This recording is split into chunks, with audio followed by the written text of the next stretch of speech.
Buenas noches a todas y a todos.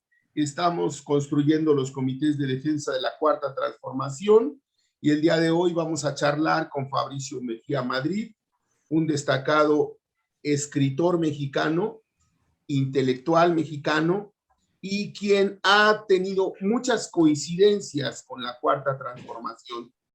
No es el típico intelectual orgánico, es un hombre crítico ante distintos escenarios y ha sido un crítico del ejercicio del poder autoritario, ha sido un crítico permanente, un crítico muy duro, muy agudo del viejo régimen. Hoy nos da mucho gusto charlar con Fabricio y yo quisiera iniciar con una pregunta que desde mi punto de vista lo amerita el momento. Fabricio, ¿cómo se ubica un hombre de izquierda en este momento? ¿Qué es ser un hombre de izquierda en México en este momento, en el contexto global, en el contexto latinoamericano y particularmente en nuestro país? ¿Cómo se ubicaría, cómo ubicarías tú a alguien de izquierda?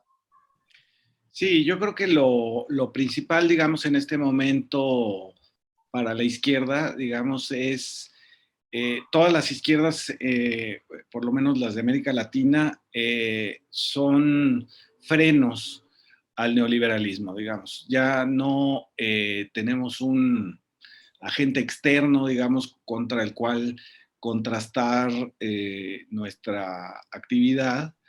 Esta idea de la revolución, que fue durante mucho tiempo lo revolucionario, era como lo externo contra lo cual podíamos comparar nuestra acción e incluso lo que estaba bien, lo que estaba mal, que era suficientemente revolucionario. Este discurso quedó en una parte de la izquierda sin duda, pero digamos, al ser gobiernos en ese contexto, en un contexto del fin del neoliberalismo, que es un fin que todavía va a tardar, y además va a tardar también la manera de reconformar a las sociedades en otro modelo, esperemos que menos dogmático que el neoliberalismo. En ese sentido, digamos, al ser gobierno, sucede un asunto muy importante que hay que recordarlo. Cuando tienes movimientos, lo que le llaman, digamos, los teóricos le llaman movimientos instituyentes, es decir, que es un movimiento como la 4T, que es un movimiento que instituye un nuevo poder y un nuevo modelo en muchos sentidos, porque la 4T no solamente es un asunto económico, de compensación, de desigualdades o de lucha contra la corrupción, sino que es mucho más profundo, abarca muchos ámbitos, incluso cómo nos vemos como individuos. Pero bueno, los movimientos que instituyen un nuevo poder tienen una pérdida a la hora de ser institucionalizados, ¿no? Es decir, de todas las demandas, de todas las formas de pensar que abarcan los movimientos, a la hora de instituirse, pues hay una pérdida, ¿no? Y siempre se va a sentir una pérdida, digamos, de lo que implicaba o implica todavía el movimiento y lo que se puede reflejar en una institución. Ahora, por supuesto, cuando nos referimos a la 4T nos estamos refiriendo a un movimiento nacional que abarca, como digo, muchas cosas. La lucha contra el saqueo, contra la privatización del agua, los maestros democráticos, los empresarios en el norte que estaban hartos de las mordidas. Es decir, abarca muchas áreas del país. Y claro, esa es la 4T. La expresión electoral es Morena. Y hay digamos, una cosa muy amplia que se llama López Obradorismo, que no está, digamos, institucionalizada toda en Morena, pero Morena es el mecanismo electoral que se tiene para poder profundizar la transformación, y en ese sentido vemos todos estos movimientos y críticas de un lado y de otro a cómo esa institucionalización del movimiento en lo electoral tiene pues, fallas y debilidades, ¿no? Fabricio, pues agradeciéndote muchísimo la oportunidad de platicar contigo. Yo recordaba que tú fuiste propiamente nuestro padrino en la primera temporada de este programa de Construyendo los Comités de Defensa de la 4T. Y a propósito de lo que nos dices ahora, yo quisiera decirte cuáles serían las condiciones, preguntarte, para no perder el rumbo. Porque efectivamente tú dices cosas que me parecen fundamentales. La primera, la transformación en la que estamos implicados hoy va mucho más allá de un sexenio, es una visión estratégica de largo plazo, comprometida con la cuarta transformación, que implica muchísimos cambios en todos los niveles.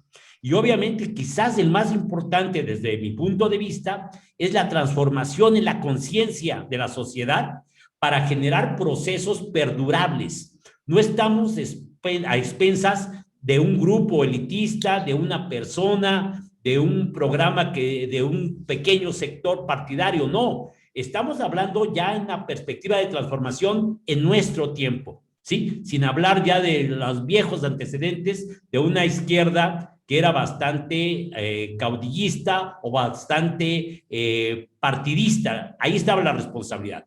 Hoy hablamos de que la sociedad tiene que avanzar, que tiene que avanzar la conciencia, la organización, el compromiso. Y dices otra cosa que es muy importante, que me parece que es un meollo del tema. Cuando un movimiento y un partido y un presidente como el que hoy tenemos llega al poder, hay un cierto grado de institucionalización que de alguna manera cobra una cuota en la dinámica del proceso político y social. Pero ¿cómo hacer para que esa cuota no termine por desdibujar a tal punto el proceso y después seamos pura institucionalización, poco partido y anulado el movimiento? ¿No? Ahí yo creo que hay una clave fundamental para entender nuestros tiempos. ¿Cuáles serían las condiciones para saber que no hemos perdido el rumbo y que no estamos ya nada más lisonjeando o acompañando pasivamente una orientación que termina por ser contraria a nuestros propósitos originales? Sí, yo creo que es fundamental entender esa dinámica, ¿no? Cuando se institucionaliza una parte del movimiento y una parte de las demandas, se crea una burocracia, que quiere decir que se crea, digamos, un interés de un grupo de perpetuarse y que empieza a generar intereses propios que son a veces distintos de los del movimiento. Y no hay otra manera de romper con eso que la participación de la sociedad, de los movimientos organizados, de los ambientes, de los climas políticos, ¿no? A mí me pareció como muy significativo que no esperara la gente a que el presidente de la República diera luz verde a lo del juicio político contra los expresidentes, sino que la sociedad se organizara en medio de la pandemia para una firma de esto, adelantándose al asunto. Y ha habido otros momentos, este es como el más contundente, pero ha habido otros momentos donde el movimiento ha roto, digamos, con la inercia de los plazos del presidente, y ha habido cosas que se han retomado por la sociedad, sin duda no con la fuerza que se requiere. Me refiero, por ejemplo, cuando empezaba la legislatura que va a acabar ya este año, esta idea de, por ejemplo, que era muy de la clase media, las comisiones de los bancos, ¿no? Ahí se paró eso, pero hubo una respuesta de la gente de decir sí, hay que hacerlo, ¿no? O en el caso de otras iniciativas como la regulación de redes, que también tuvo bastante impacto, también se detuvo. Entonces, necesitaríamos ser como sociedad, digamos, o como grupos organizables, capaces, digamos, de presionar y de trascender, digamos, ir a los hechos cuando la burocracia no lo hace, ¿no? En ese sentido, digamos, la clave, digamos, para desatorar a las burocracias que necesariamente se instituyen es que haya un externo, como decía yo, pues ya no va a ser la revolución, pero sí es la gente organizada y los ciudadanos, ¿no? Hay un tema que es muy importante en la relación o en el desarrollo de, de nuestro proceso de transformación y que siempre nos ha pesado, Fabricio, la cercanía con los Estados Unidos. Y quiero aprovechar tu presencia porque es muy importante sopesar, conocer tu opinión, porque tuvimos un presidente como Trump, con las características cercanas al fascismo que todos le etiquetamos a Trump o con el que lo sentimos, y ahora un presidente con un lenguaje distinto, que es Joe Biden. O sea, son dos visiones distintas de conducir la política en los Estados Unidos. Y eso incide directamente en México. Nuestra economía depende mucho de la economía norteamericana. Hace unos días se hizo un anuncio muy importante en cuanto a cómo han aumentado las remesas y cómo son importantes para nuestra economía. Y ahí está la relación con los Estados Unidos. Andrés Manuel fue muy criticado por su relación cercana con Trump, ¿no? Incluso se nos quería equiparar al trumpismo, de una manera muy burda, desde luego. No sé si coincidimos en eso, pero ¿de qué manera impacta en el desarrollo de lo que llamamos cuarta transformación? Es la cercanía con los Estados Unidos. Hace unos días el ex embajador de los Estados Unidos llegó y nos recetó al viejo estilo una crítica, ¿no? Ah, es que no están haciendo nada. Es el dejar hacer, dejar pasar en México. Cuando todos sabemos, o muchos sabemos, cómo en Estados Unidos la droga fluye sin ningún problema. Nadie sabe cuál es el cártel que lleva la droga de California a Washington. O no conocemos cuál es el cártel o el capo que hace que llegue la cocaína a la frontera con Canadá o a Nueva York, ¿no? No lo conocemos porque ellos manejan su política de una manera distinta y sin embargo a nosotros nos mandan, nos envían a este personaje que se caracterizó cuando estuvo en México por hacerse como cercano a la sociedad, por convivir con la gente, a lanzar un rollo duro en esta relación política. Bueno, esta complejidad de la relación con el imperio norteamericano, imperio decadente, por cierto, ¿cómo impacta en el desarrollo de la cuarta transformación y en las políticas de López Obrador y en la evolución de este proceso transformador en nuestro país, desde tu punto de vista? Sí, yo creo que la 4T lo que plantea es tener una relación con los Estados Unidos, ¿no? Porque en los sexenios anteriores, sobre todo en aquella cosa vergonzosa de recibir a Trump como si fuera el presidente cuando apenas era el candidato, esta cosa que hizo Luis Videgaray, es no tener relación con ellos, ¿no? Es simplemente aceptar todo lo que dicen. Y en el caso de la 4T, lo que ha venido sucediendo es plantear una relación. Efectivamente, tenemos una cosa con las remesas, digamos, que vienen de Estados Unidos, pero ellos también dependen de muchos productos mexicanos, ¿no? Una de las bases de la negociación en contra de los aranceles que nos quería imponer Trump fue les vamos a dejar de comprar maíz. Y si nosotros les dejamos de comprar maíz a los Estados Unidos, buena parte del campo se viene un poco abajo. Entonces, porque somos el principal consumidor de maíz de los Estados Unidos, y como eso tenemos muchas otras, digamos, herramientas que podemos usar como armas.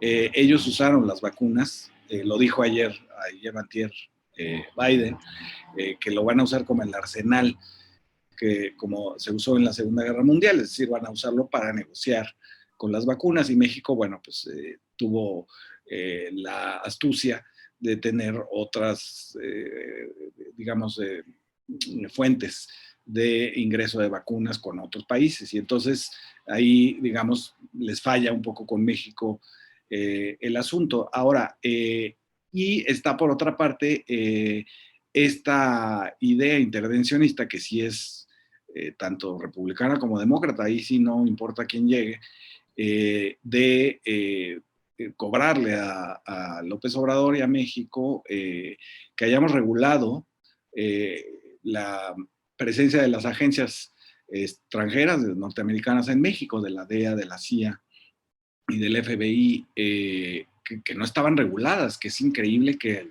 aquí pasaran como si tal cosa durante décadas.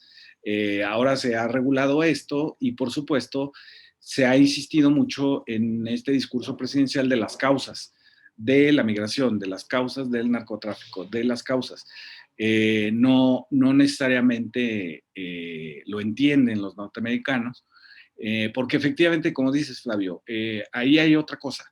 La manera en que se utilizó la guerra de las drogas, contra las drogas en los Estados Unidos, finalmente tiene un sesgo evidentísimo contra los afroamericanos y los hispanos en Estados Unidos. Son los que van a la cárcel, y eso le permite al sistema norteamericano tener cada vez menos o tratar de regular los votantes afroamericanos y hispanos, porque tú sabes que en Estados Unidos, una vez que estuviste en la cárcel, pierdes los derechos políticos. Tienen esa situación, y entonces ellos han usado desde Nixon, desde los 70s, han usado la guerra contra las drogas como una manera de contener a las poblaciones más dominadas dentro de los Estados Unidos. Y afuera han usado la guerra contra las drogas para intervenir en Colombia, tratar de intervenir en Bolivia. Evo Morales los expulsó a los de la DEA, y tratar de intervenir también en Venezuela.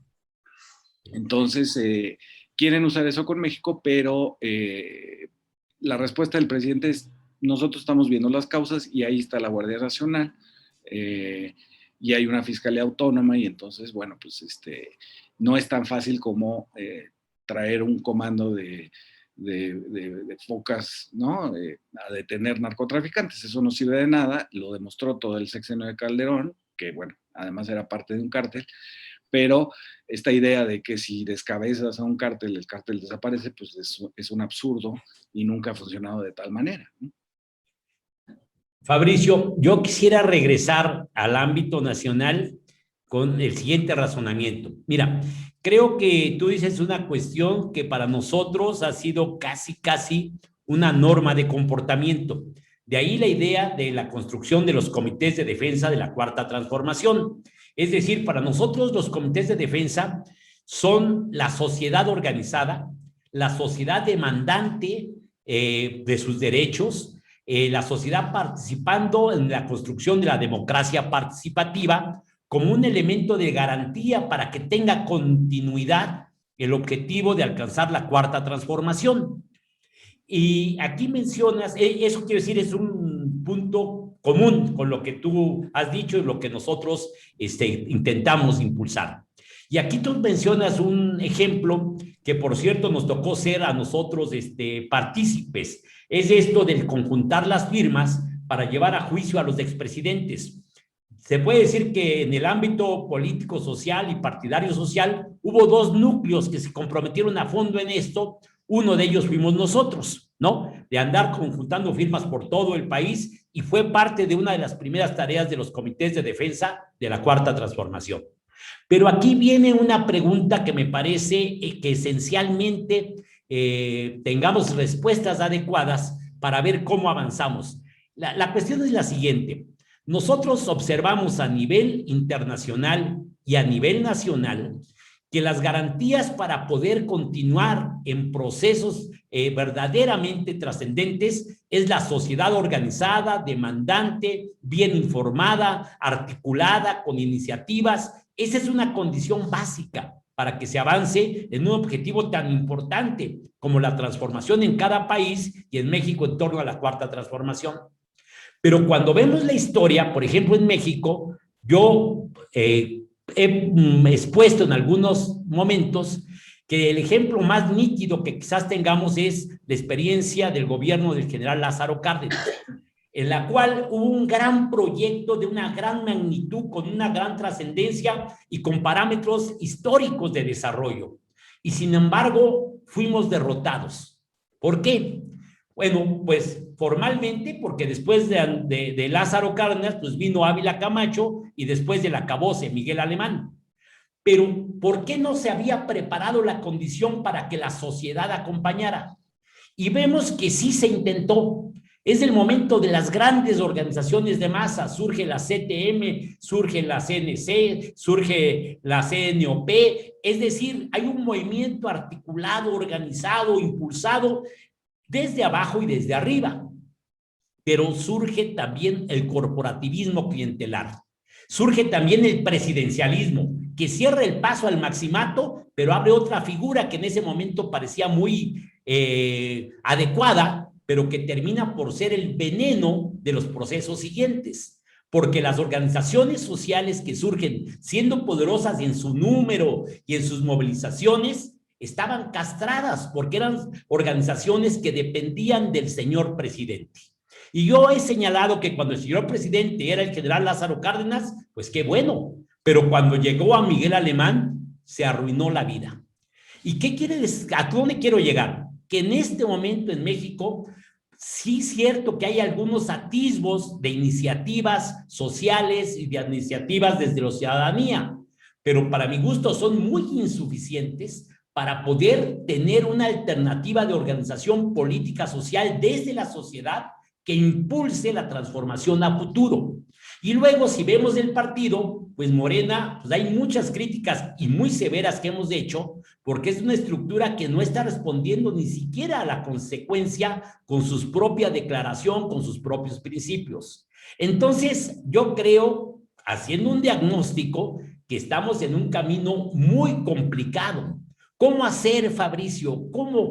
¿Qué visión podrías tú darnos para buscar que esta perspectiva, que yo la veo bastante complicada, sobre todo, con eso quiero concluir esta larga pregunta, que dentro de 3 años y medio ya el presidente López Obrador no estará al frente del gobierno, ¿sí? Habrá seguramente cualquier otro hombre o mujer al frente de la presidencia, sin la autoridad, sin la historia y sin el compromiso que hoy le reconocemos todos a Andrés Manuel. ¿Sí? Será un presidente necesariamente menos poderoso que Andrés, y yo tengo dudas si nos dará tiempo en solo 3 años para generar la articulación política, social, partidaria y ciudadana que pueda reforzar el proceso de transformación.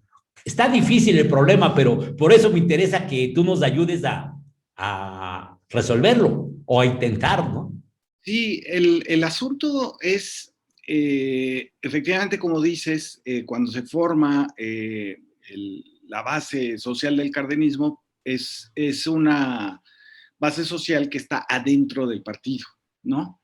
Es decir, y que se pervierte espantosamente. Es decir, tú para tener un trabajo tenías que estar afiliado a un sindicato y ese sindicato estaba a su vez afiliado al PRI.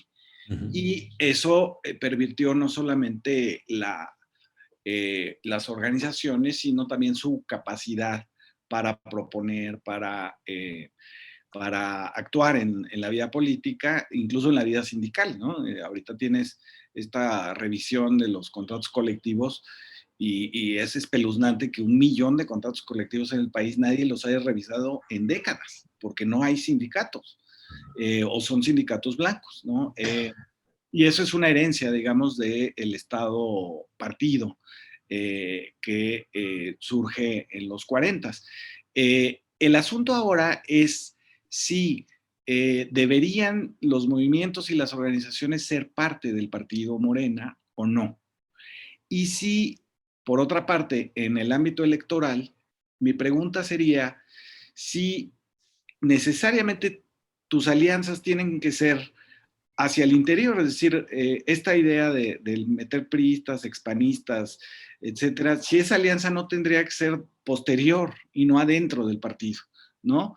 Es decir, si mis cálculos y mi, digamos, intuición no me hacen equivocarme, Morena podría ir solo en muchos de los lugares a elecciones y ha optado con cierta, yo digo que inseguridad política, por la alianza hacia el interior, meterlos en las listas, meterlos en los distritos. Yo diría que hubiera sido necesario proceder al revés, es decir, bueno, confiamos en que vamos a ganar con lo que se ha hecho y con la idea de que se profundice, y después hacemos esas alianzas si es necesario. Yo era de esa idea, y decidieron más esta idea de meter al partido, ¿no? Meter a las propias alianzas al partido. Y me parece que es un poco esta misma idea del partido que atrapa todo, ¿no? Y por lo tanto hay sin duda una crítica muy fuerte de parte de la gente que está en Morena de que esto desdibuja los fines del propio partido. Entonces, ahí hay que repensar, digamos, si la alianza es antes o después de la elección, ¿no? Yo diría que sigue siendo válido que sea después, que el propio partido podría ganar por sí mismo, con la tutela, digamos, del gobierno federal, de todo lo que ha salido bien. Incluso, digamos, en lo más básico, pues las becas, los apoyos y las vacunas, ¿no? Pero bueno, eso fue lo que sucedió. Y después, efectivamente, ustedes tienen razón en que quizás el INE ha sido mucho más intervencionista con Morena de lo que esperábamos, ¿no? Es decir, haber dejado pasar primero lo de la encuesta para resolver asuntos de representación, abrió un camino que, bueno, pues ya ahorita el INE está decidiendo qué candidatos deben de existir y cuáles no, ¿no? Y entonces creo que le abrieron ahí una puerta a una negociación que otra vez es de cierta inseguridad política, cuando lo que tienes en las manos es la legitimidad, es la soberanía y hay que ejercerla, ¿no? No estar negociando con los consejeros electorales, por ejemplo, que también fue, creo, un error, darle no, razón a la derecha y no plantear una lista mucho más dura, aunque viniera un conflicto. Es el mismo conflicto que estamos viendo ahora, nada más que a punto de que sean las elecciones. Entonces, creo que ha habido una conducción por lo menos frágil, digamos, de esa parte electoral. Ahora, la parte organizativa, la parte de base del terreno, digamos, tendría que organizarse, según yo, sí, en las coordenadas que ha fijado el presidente, pero yendo mucho más a fondo, digamos, en muchos de los temas, ¿no?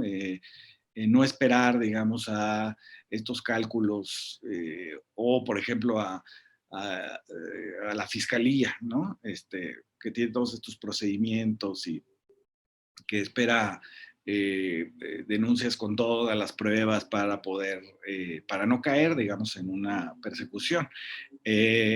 Pero ahí necesitas siempre, pues, la organización de la sociedad y que la sociedad presione. Tienes el otro punto que esa sociedad no está siendo expresada en los medios de comunicación, ¿no? O sea, lo que se expresa es la oposición rabiosa contra el presidente, incluso decía Violeta Vázquez Rojas el otro día que era estupidizante la posición de la oposición, porque no es casi despolitizadora, ¿no? Se fijan en el boleado de los zapatos, en cómo habla, ¿no? Y no en las demandas. Entonces, eso está impidiendo también que una parte del movimiento social se expresara en los medios de comunicación y eso sirviera de presión para acelerar, para profundizar el cambio, ¿no? Fabricio, hay una fuerte crítica al partido por su reciente, a la dirigencia del partido por su reciente designación, por la reciente designación de candidatos. Ese es un tema, pues, central para la militancia en estos momentos. Nosotros hemos dicho, eso está pasando ya, vamos a cuestionarlo, pero vamos a llamar a votar.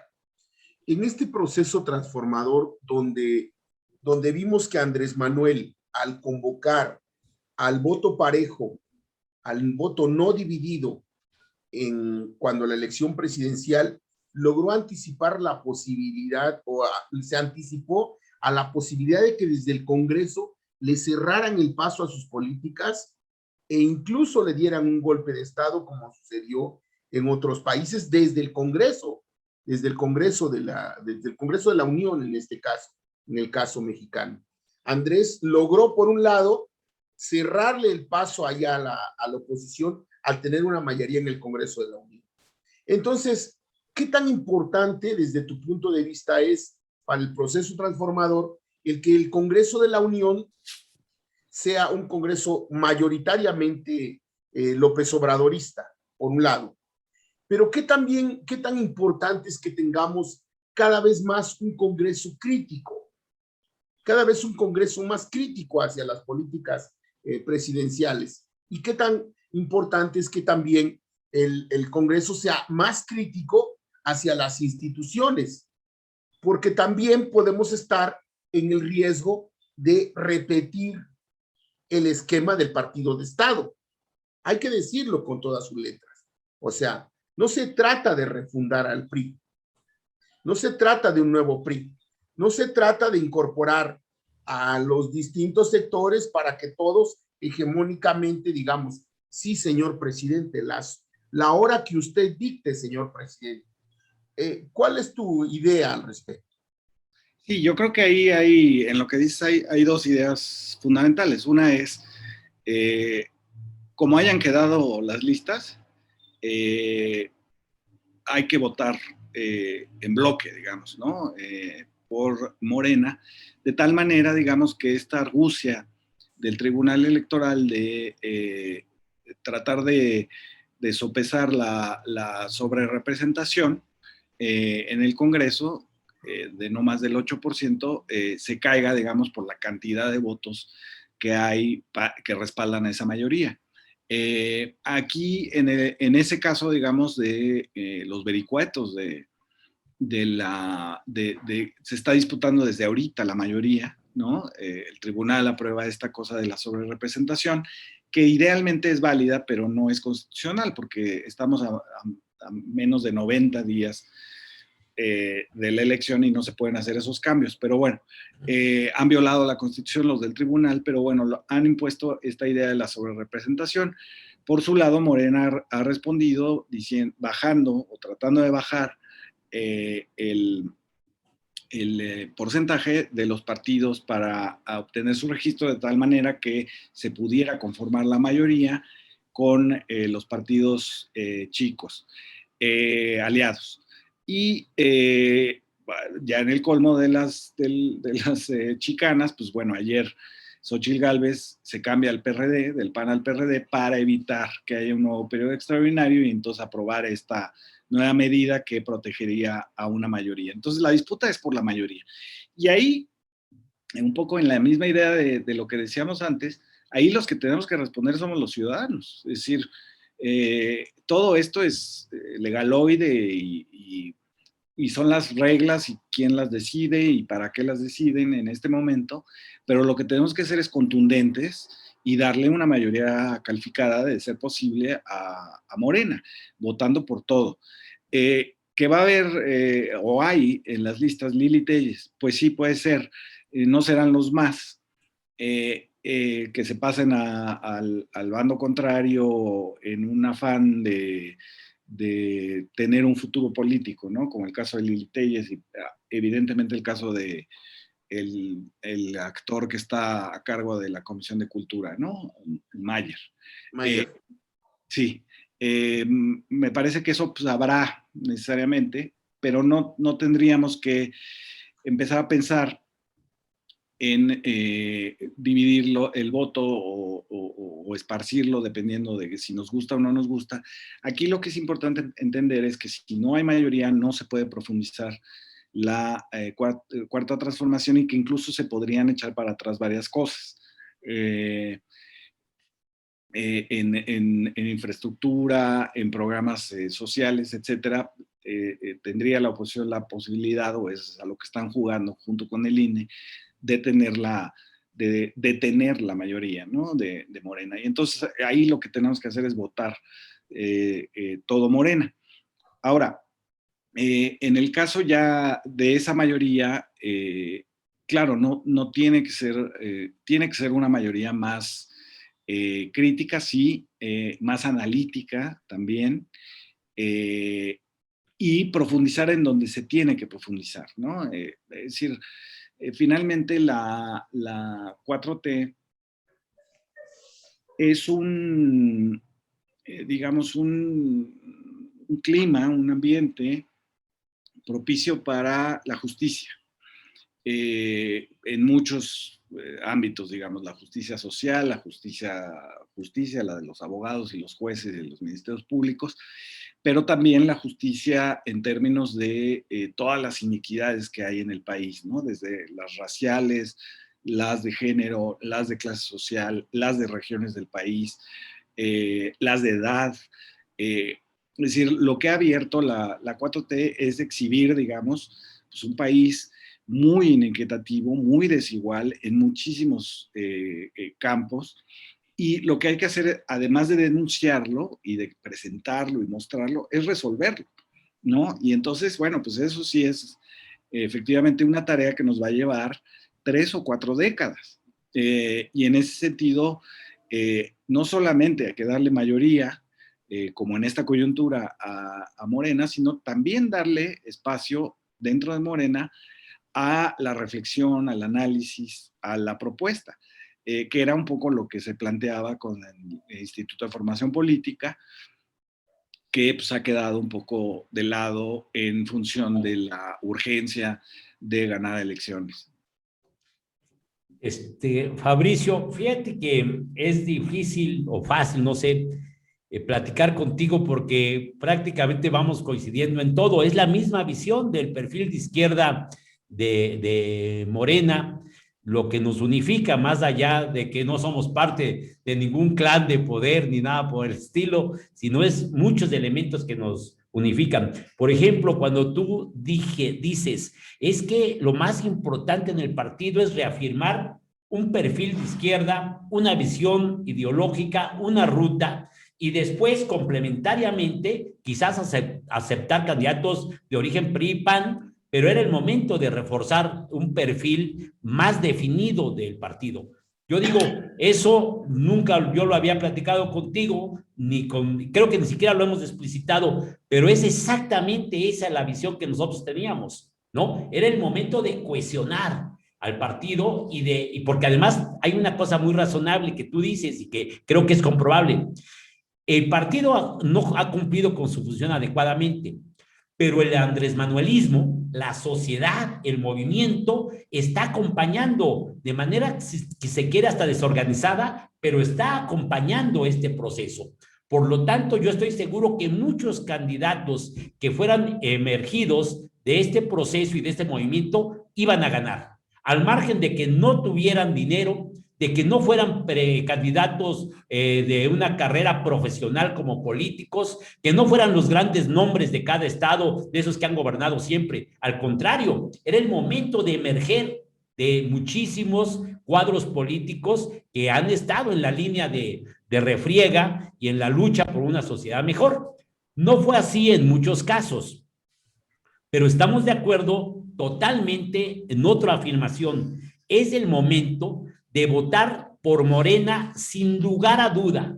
Estamos jugando la correlación para ver cómo va a ser el segundo trienio y necesitamos una mayoría, aspirar incluso a la mayoría calificada, porque en la medida que logremos la mayoría calificada, se puede avanzar el paso de este proceso de transformación y se puede incluso reconstruir el marco legal, el marco jurídico que nos permita construir una autopista de transformación. Esto es lo que yo creo que debe de quedar claro en la sociedad.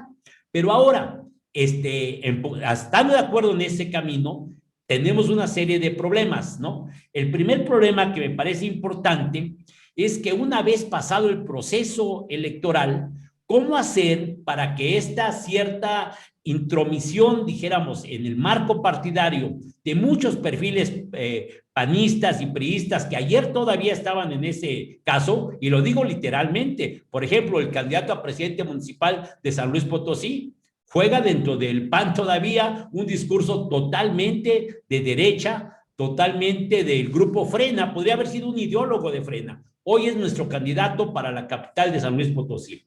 ¿Cómo hacer que el partido en lo inmediato, próximo, no pase a ser una configuración donde predomine el primor como base de lo que sería el padrón del partido en la siguiente etapa? Es evidente que ese es el gran riesgo que estamos viendo nosotros, ¿sí? Que esta configuración ahorita de candidatos se vuelva la configuración ahora de las correlaciones internas dentro del partido de Morena. Yo creo que como mucha gente que viene del movimiento político social de izquierda, nosotros tenemos mucha fe y mucho compromiso con lo que la sociedad pueda hacer. Esta sociedad que ha despertado, que es más activa, que es más crítica, pero en la medida en que pongamos piedras en el camino, se dificulta la reconstrucción para el futuro, ¿no? Entonces, ¿tú cómo avisoras el futuro próximo de la izquierda mexicana, de Morena y de la sociedad mexicana en esta actitud que incluso nos perdona cosas, pero no deja de estar activa, observando y seguramente también con una visión crítica? Sí, yo creo que ahí lo que hay que retomar es la noción de representación. Yo por eso estuve en contra de digo, no me hicieron caso, pero de las encuestas. Yo creo que eso no es un mecanismo de representación, es un mecanismo de popularidad. Y se puede, digamos, trastocar de una manera muy fácil. Además, las encuestas tienen un problema que no reflejan. Es decir, una encuesta es alguien que te hace unas preguntas a ti como individuo y la 4T de lo que se trata es sobre todo de un movimiento comunitario, no es un movimiento de individuos, no es esta idea como del IFE de los 90 de que cada voto y cada individuo decidían y cada quien tiene sus intereses racionales, calculables, etcétera. No, es un movimiento, es un ambiente, es una expectativa de futuro y por lo tanto, pues la encuesta no funciona tal cual. Las cosas que hay en términos comunitarios entre los individuos no son medibles, afortunadamente todavía, y lo único que hace una encuesta es medir tu propia opinión y a veces, como han dicho muchos críticos, Chomsky, de las encuestas, lo que miden es el encuestado quedando bien con el encuestador, respondiendo lo que él cree que quiere que diga. Y por lo tanto no sirven para medir cosas. Y por otra parte, pues sí, la representación es lo que le faltó al cardenismo, ¿no? El cardenismo finalmente acabó sustituyendo a las masas, como se decía en esa época, y no representándolas, ¿no? Y entonces ahí, si planteamos otra vez que se sustituya al pueblo, como dice Andrés Manuel, lo que estamos arriesgándonos es lo que tú dices, ¿no? Cuando cambia la figura de la cúspide, pues te puede tocar Cárdenas, pero te puede tocar Miguel Alemán, ¿no? Y en ese sentido, digamos, hay que blindar este movimiento con la idea de la representación. A mí me parece escandaloso, y nadie se refiere a este asunto, la representación es que tú sepas y estés consciente, digamos, de que la persona que está en ese lugar y que tú votaste por ella responderá a las problemáticas, a las demandas, a las ideas que tú tienes, y por lo tanto hay un nivel de igualdad entre ellos, ¿no?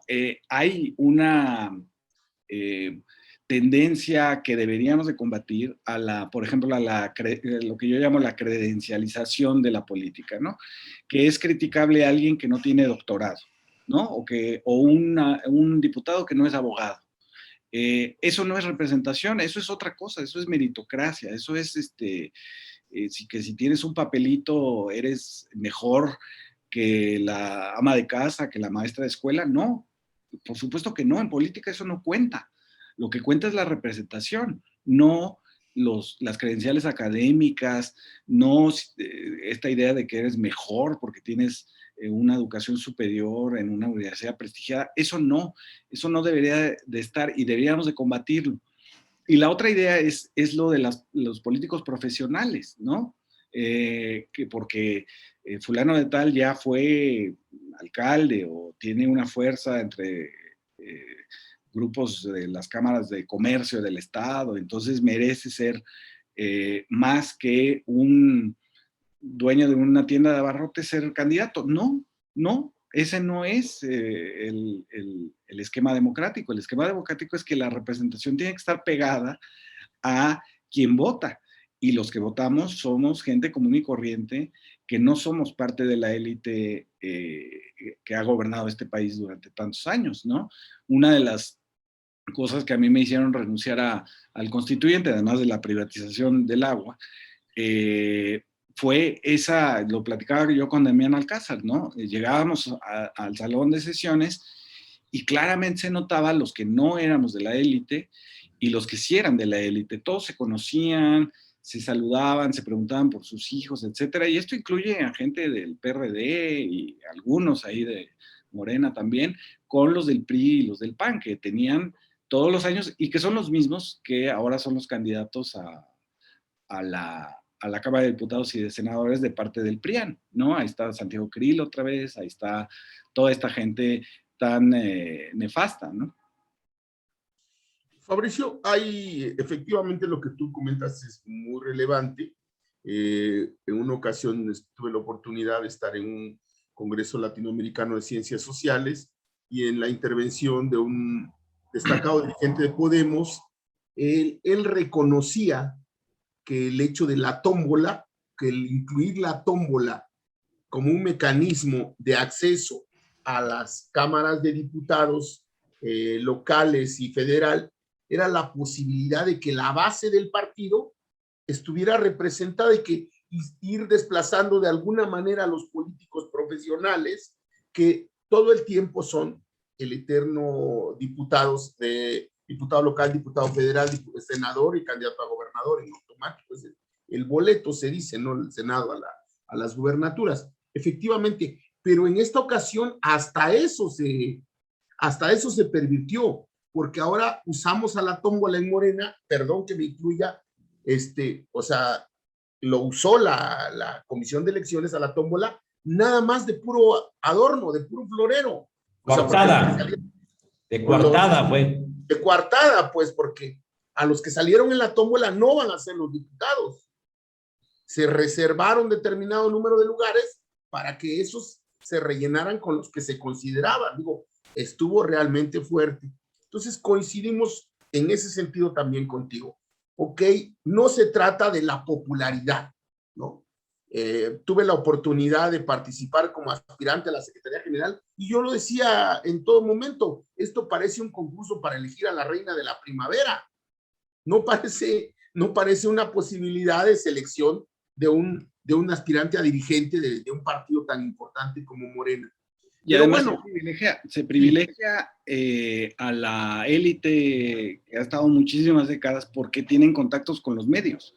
Y entonces Claro. los medios provocan la celebración. Eligen. ¿Eh? Los medios pretenden elegir Exacto. eso, ¿no? O sea, mediatizar la política para que sean la fuerza en los medios lo que predomine, ¿no? Mientras Eso que realmente. el azar tiene una ventaja, que es que realmente, si tú piensas realmente lo que es lo político y la política, es decir, de lo que hablábamos al principio, ¿no? El instituyente, digamos, qué esperamos del futuro, qué esperamos como sociedad, cuáles son nuestras responsabilidades de los ciudadanos frente a los otros ciudadanos, eso instituido, digamos, en la política, es decir, en la administración de eso mismo, cuando piensas en el azar es una forma de romper con las élites y con la idea de que hay gente preparada para la política o para hablar de política y que no somos todos, ¿no? Cuando la verdad es que de política y de fútbol todo el mundo puede hablar. Y debería de haber una representación de eso y romperlo. Pero ahí tienes el otro componente que a mí me pareció también muy preocupante, que fue la reelección de diputados, ¿no? Creo que ahí sí estamos colaborando a crear un cuerpo, digamos, que ya no se mueve tan fácilmente como cuando no existía la reelección.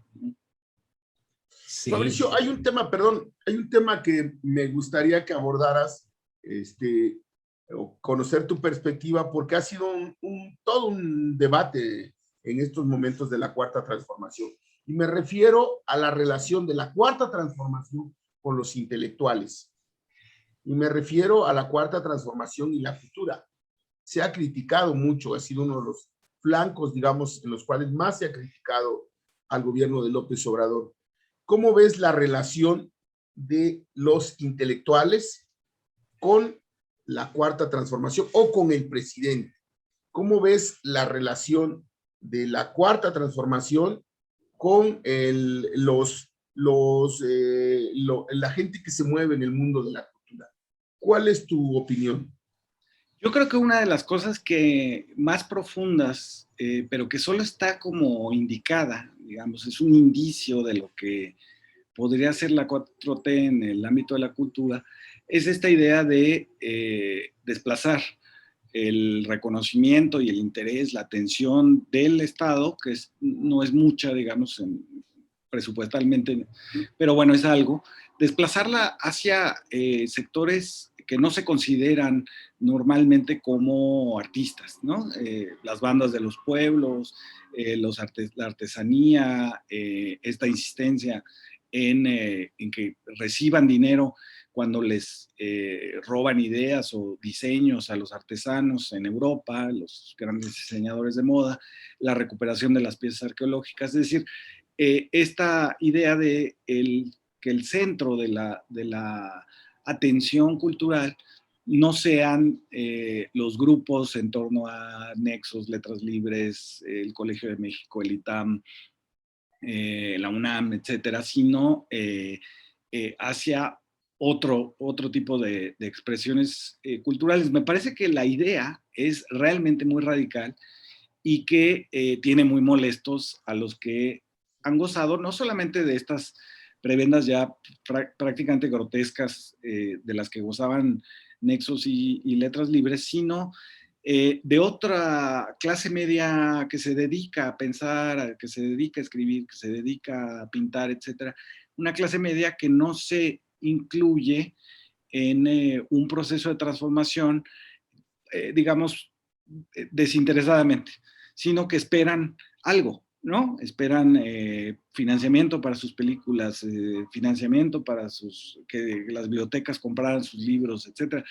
Y entonces me parece que los poquitos que mencionó el otro día el presidente López Obrador, donde faltan muchísimos más, hizo ahí como 10, pero la verdad es que faltaron muchas personas que, digamos, desinteresadamente estamos con el cambio porque esa ha sido nuestra vida, es decir, hemos visto fraudes, hemos luchado contra las privatizaciones, hemos estado alfabetizando, hemos estado en todos lados. Ahí, por ejemplo, yo incluí a López-Gatell, ahí estuvimos alfabetizando muchos años en Puebla, en Michoacán, y desinteresadamente estamos con este proyecto. No se trata de que seamos, como decían ayer que me trataron de entrevistar en El País y pues me negué, los cercanos al presidente de la República. Yo no soy cercano al presidente de la República, yo soy cercano a la idea de la transformación. Ahí sí, estoy en esa, digamos, condición humana de decir basta de injusticias, basta de este país desequilibrado y vamos a hacer lo posible. Entonces, creo que esta relación con los intelectuales no se ha visto de una manera de lo profunda que puede ser, que se pueda incluso articular de esa manera. Ha habido como atisbos este cambio del presupuesto hacia los municipios, en un principio con esta idea de que eso podía atenuar la violencia en los municipios. Yo no estoy tan seguro de eso, pero bueno, la idea era transitarla del académico del ITAM, digamos, a una banda de un pueblo. Me parece muy radical, me parece muy necesario incluso darles un reconocimiento social a los artistas que no están designados como artistas por los medios de comunicación. Y por otra parte, cuando Álvarez Bulla, la de CONACYT, habla, que se armó un escándalo, de la ciencia neoliberal, pues por supuesto que esa es otra de las perspectivas que hay que explorar. Es decir, sí tenemos una ciencia orientada al mercado, a las corporaciones, a darle otro sabor al helado Holanda, y no al desarrollo nacional. Ahora Ebrard va a Rusia y hay una necesidad del país de tener un desarrollo espacial porque necesitamos los satélites para poder conectar en internet a todo el país. Entonces va a eso, esa es la tecnología del interés nacional. Pero habla de la ciencia neoliberal y salen los positivistas de siempre a decir, no, los datos son los datos, la ciencia es neutral, como si no nos acordáramos ya que la ciencia fue la que fundamentó el nazismo y las ideas de que había pueblos genéticamente superiores, o si no nos acordáramos que toda la selección de inmigrantes en los Estados Unidos fue a partir de una pseudociencia que en ese momento se consideraba neutral, que medía las cabezas de los que inmigraban y si no cumplías con las medidas, pues te regresaban a Europa. Entonces, ahí la ciencia está evidentemente involucrada ideológicamente en las premisas de lo que quiere investigar y de lo que quiere que resulte esa investigación. Entonces no hay ciencia neutral, pero ha habido, digamos, poca articulación discursiva de esta idea que puede ser muy radical y que ahora sí va a poner en contra a todos los intelectuales. Fabricio, pues propiamente estamos ya concluyendo nuestro programa. El día de hoy, la verdad es que es un atisbo lo que hicimos a una realidad muy compleja y hay muchos elementos que no son propicios para ser optimistas. Sin embargo, a pesar de eso, yo quiero reafirmarme que yo sí soy optimista, a pesar de todo. ¿Por qué? Porque yo creo que el triunfo de Andrés Manuel López Obrador en el 2018, más que ser solamente el triunfo de un candidato a la presidencia, extraordinario en muchos sentidos, está abriendo las puertas de nuestro país para irrumpir en la transformación de una sociedad que hasta el momento estaba letargada, estaba contenida, estaba reprimida, estaba perseguida. Hoy tenemos muchos retos. En cada tema que tocamos hay muchas cosas que nos mueven a veces a la duda, a veces hasta a la indignación. Varias cosas hemos mencionado, por ejemplo, mira, cuando decimos es que el asunto de las encuestas imponen que los medios, la popularidad o la fama nos genere candidatos artificiales. Sí es cierto, pero peor aún cuando se dice que se van a hacer encuestas y no se hacen. El maestro Dussel decía, Yo estoy en el Comité Ejecutivo Nacional de Morena y nunca he visto ninguna encuesta. Sospecho que no se han hecho, ¿no? Entonces, podemos estar peor de lo que aparece.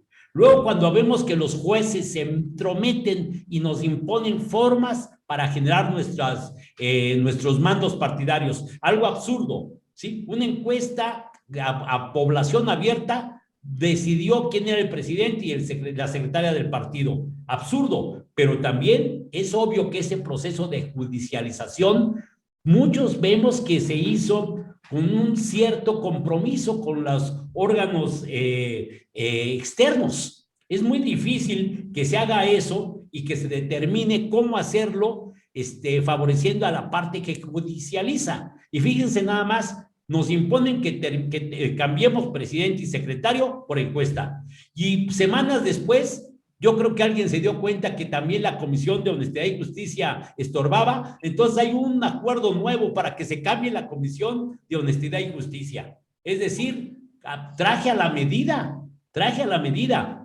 Es bastante complicado. Luego el asunto de la reelección. Teóricamente se vende como la posibilidad de que un funcionario sea evaluado por los ciudadanos para ver si ese ciudadano tiene derecho a una segunda oportunidad. ¿Y qué es lo que pasa en el partido? Un acuerdo político que permite que un grupo determinado de candidatos, que pueden ser buenos o malos, no los descalifica el método, pero lo cierto es que el método no fue la valoración del ciudadano, sino el acuerdo político. Entonces, esto es bastante nefasto, por decir lo mínimo. Sin embargo, yo insisto, para mí estas son piedras en una gran autopista de transformación que nada impide y que hay muchas cosas que hoy podemos hacer para poder impulsar, agilizar, acelerar el paso y lograr grandes transformaciones en el país. Y creo que este tipo de pláticas, siendo modestas, ayudan mucho porque mucha gente que son transformadores, que son gente comprometida, está muy atento a lo que se dice, a lo que se hable, a lo que se propone. Yo me quedo con la satisfacción de haber contribuido un poquito en este proceso, con tu auxilio, en este caso, sobre todo, Fabricio, y espero pronto tener oportunidad de darle continuidad a esta charla. Te agradezco mucho. Flavio. Fabricio, si quisiera cerrar con algún mensaje para quienes nos siguen, para quienes nos alcancen a ver en este programa de Construyendo los Comités de Defensa de la Cuarta Transformación, quisiera cerrar con un mensaje a manera de conclusión del momento que vivimos.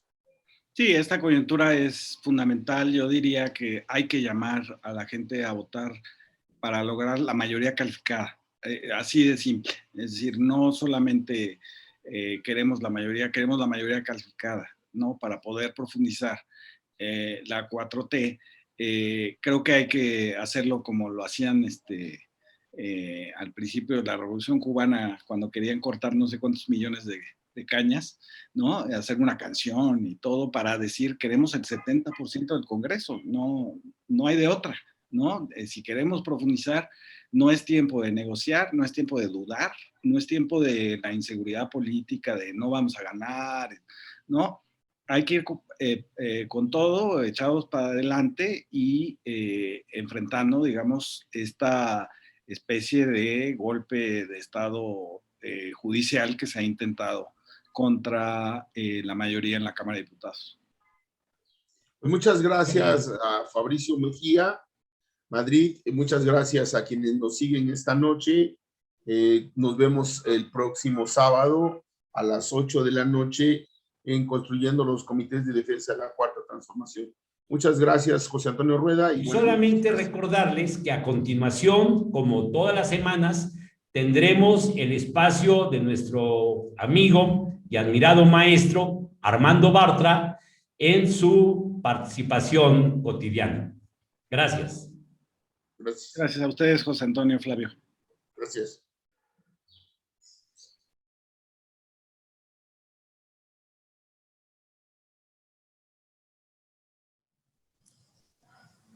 Hola compañeros, hola compañeras, soy Armando Bartra y en los siguientes minutos voy a tratar de compartir con ustedes algunas ideas acerca de la importancia que para un partido cualquiera, muy específicamente para el partido Morena, tiene contar con una visión estratégica, con una visión de mediano y largo plazo.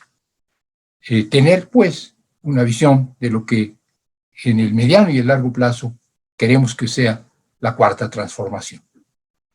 Un partido que promueve el cambio, un partido que impulsa el cambio, necesita objetivos de corto plazo, objetivos de realización inmediata o de muy corto plazo, y también objetivos de mediano y largo plazo. No podemos funcionar sin objetivos, no podemos funcionar sin programas mínimos, programas máximos, programas sectoriales. Necesitamos una visión programática, necesitamos una propuesta programática.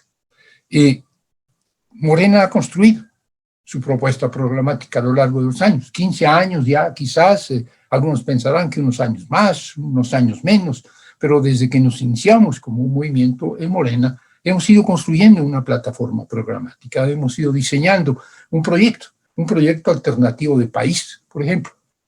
Hay libros que así se llaman, un proyecto alternativo de país, un proyecto distinto de los proyectos dominantes, distinto del proyecto del sistema de partido de Estado, distinto de los proyectos que se movían en el viejo régimen, un proyecto para el cambio de régimen, un proyecto estratégico, una visión de futuro, una visión alternativa.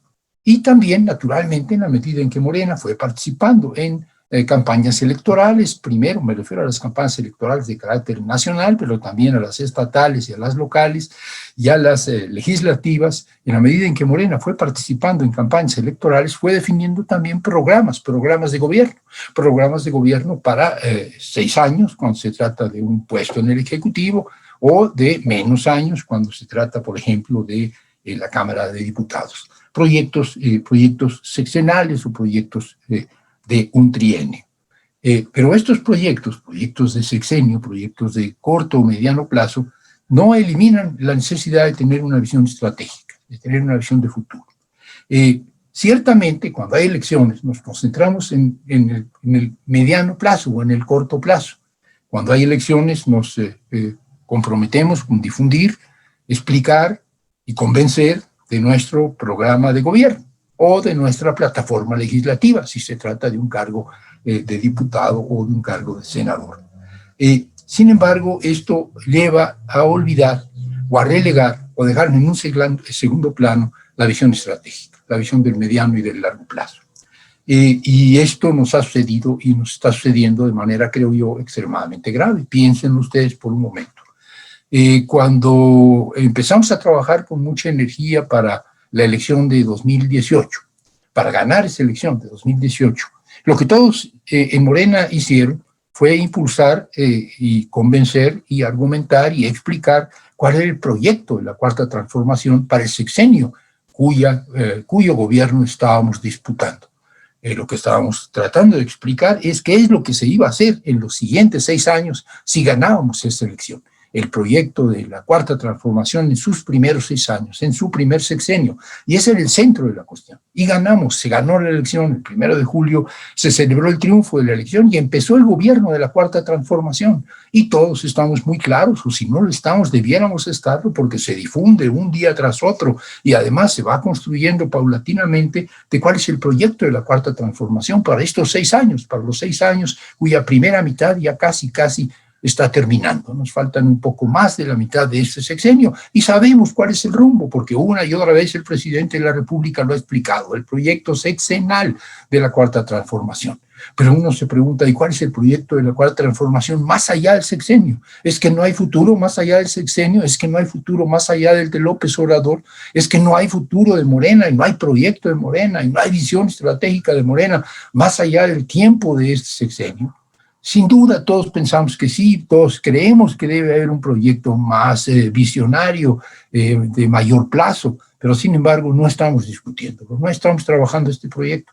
Estamos quizás discutiendo sobre cómo debe ser la reforma energética y si de verdad es tan importante fortalecer el petróleo y si el petróleo no compite con las energías limpias o qué pros y contras hay en torno a los megaproyectos llamados megaproyectos del sur y del sureste y el Tren Maya y el Transísmico. Estamos discutiendo sobre el tema de los pueblos originarios y sus derechos tienen que ser realmente atendidos en la Constitución, y hay un proyecto del nuevo Instituto de Pueblos Indios para llevar los derechos autonómicos a la Constitución y a las leyes. Estamos discutiendo este sexenio, y está muy bien que estemos discutiendo este sexenio, pero ¿qué va a pasar después? ¿Queremos seguir gobernando en este país? ¿Queremos que la izquierda siga gobernando en este país? ¿Queremos que la cuarta transformación continúe? Tenemos que tener un proyecto. Tenemos que tener un proyecto de mediano y largo plazo. Tenemos que saber lo que queremos para no 6 años, sino 12 años, no 12 años, sino 18 años. Tenemos que pensar en el largo plazo. Porque los cambios profundos no son cambios de un sexenio, no son cambios incluso de 2, son cambios que se llevan más tiempo. Necesitamos tener una visión estratégica. Necesitamos tenerla por nosotros mismos. Necesitamos tenerla para no comer ansias. Necesitamos tenerla para no estar exigiendo al gobierno de hoy, que está gobernando hoy, que haga aquello que quisiéramos que se viera realizado y que sin embargo no hay la correlación de fuerza necesaria para impulsarlo. Tenemos que esperar para ciertas transformaciones que tienen que madurar. Hay que darle tiempo a una cuarta transformación para que vaya madurando. Pero para esto necesitamos tener claridad, necesitamos saber que lo que no se va a hacer en 6 años se va a hacer en el siguiente sexenio, que lo que no se va a hacer quizás en 10 años ya va a haber las bases sentadas para dentro de 12, que aquello que no verán los viejos de ahora, que no veremos los viejos de ahora, lo verán los jóvenes. Y tenemos que tener una visión estratégica, una visión de futuro. De otra manera no podemos, en realidad, seguir operando un cambio profundo. La cuarta transformación no es un asunto sexenal, es un asunto histórico, y es un asunto histórico que conlleva el corto plazo, claro, aquí se deciden muchas cosas, pero también el mediano y el largo plazo. Y termino con una observación muy obvia. Estamos casi ya en la mitad de este sexenio, se está acercando, estamos en pleno proceso electoral de medio camino, y vamos a entrar en la segunda parte del sexenio, en la segunda mitad del sexenio, y acercarnos peligrosamente al fin del sexenio, acercarnos peligrosamente al 2024. Y digo peligrosamente por esto: en el 2024 vamos a tener que dar una batalla. La cuarta transformación, como partido Morena, va a tener que dar la batalla por la continuidad del proyecto de la cuarta transformación. ¿Y cómo va a dar esa batalla? Tiene que dar esa batalla con proyecto, tiene que dar esa batalla con programa, tiene que dar esa batalla con visión de futuro. ¿Qué es lo que le vamos a ofrecer a los votantes dentro de 3 años y pico, dentro de 4 años, menos de 4 años? ¿Qué es lo que le vamos a ofrecer a los votantes para convencerlos de que voten por la cuarta transformación? No les vamos a ofrecer solo candidatos, no les vamos a ofrecer solo honestidad, les vamos a tener que ofrecer proyecto, y ese proyecto no puede ser el proyecto de los primeros 6 años, tiene que ser el proyecto de los segundos 6 años. ¿Cuál es ese proyecto? Lo estamos debatiendo.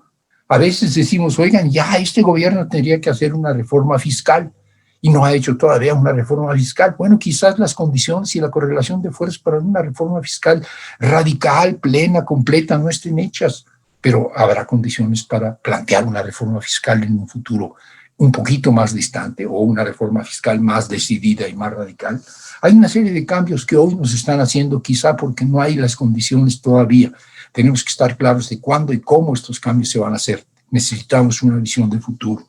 Sin una visión de futuro, Morena no puede seguir siendo o tratando de ser impulsor de una cuarta transformación, de una transformación histórica que es siempre una transformación de largo plazo. Y sin una visión de futuro, sin un programa que vaya más de este sexenio, Morena no va a poder ganar las elecciones del 24. Necesitamos proyectos, necesitamos programas de corto, de mediano y de largo plazo, y no los estamos teniendo. Es necesario empezar a reflexionar, hay tiempo todavía. Debimos de haber discutido más los programas ahora en que se definieron candidatos, ahora que se inician los procesos electorales, pero cuando menos para el 24 necesitamos hacerlo.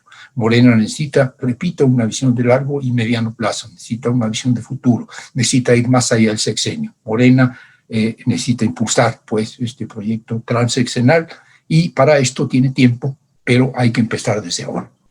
Gracias.